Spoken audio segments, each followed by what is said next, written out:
And I call this lecture A Journey to the Heart Center.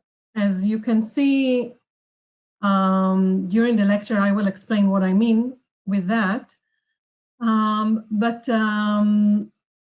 will explore a little bit the astronomy, the mythology. I will talk a little bit about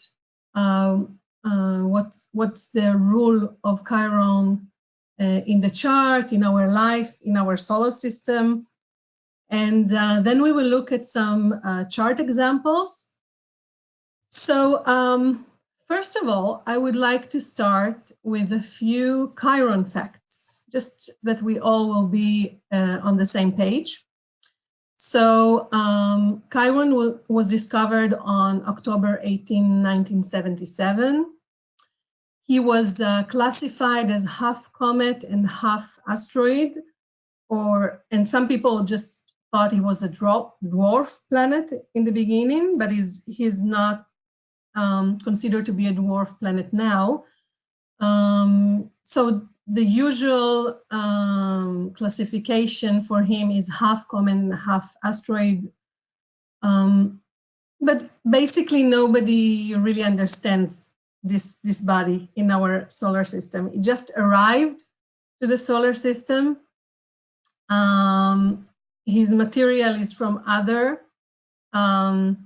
places, or I don't know what to say, how to call it, solar systems in the universe, galaxies in the universe.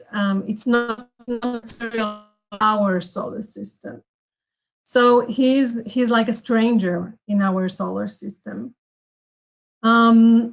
His cycle is around 50 years. So you get to have usually Chiron return only once in a lifetime. And he spends different amount of time in each sign, like Pluto. He have signs that he spends longer time in, and he have signs that he spends shorter time in. So, for example, Chiron was in Pisces for 8 years now, and he's making now the transition to Aries. He moved to Aries, now he's back into Pisces, and in 2019 he will be again in Aries and then he will stay in Aries for 9 years.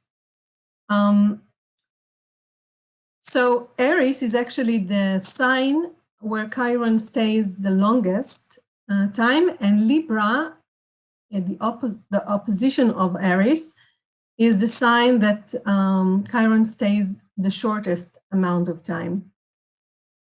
And in his journey, he crosses the orbits of Jupiter, Saturn, and Uranus. As you can see here in this drawing, you can see the white circle is the orbit of Chiron. You can see this one is Jupiter, Saturn, Uranus, and Neptune. And you can see that sometimes he's within the orbit of Jupiter, then like between Saturn and Jupiter, then he's between, most of the time, he's between Saturn and Uranus.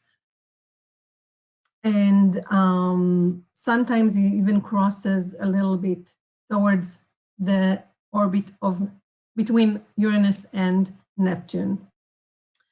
So he moves between all these orbits in elliptical orbit.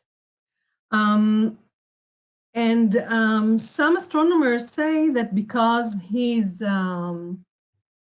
just showed up in our solar system, he might also just disappear from it.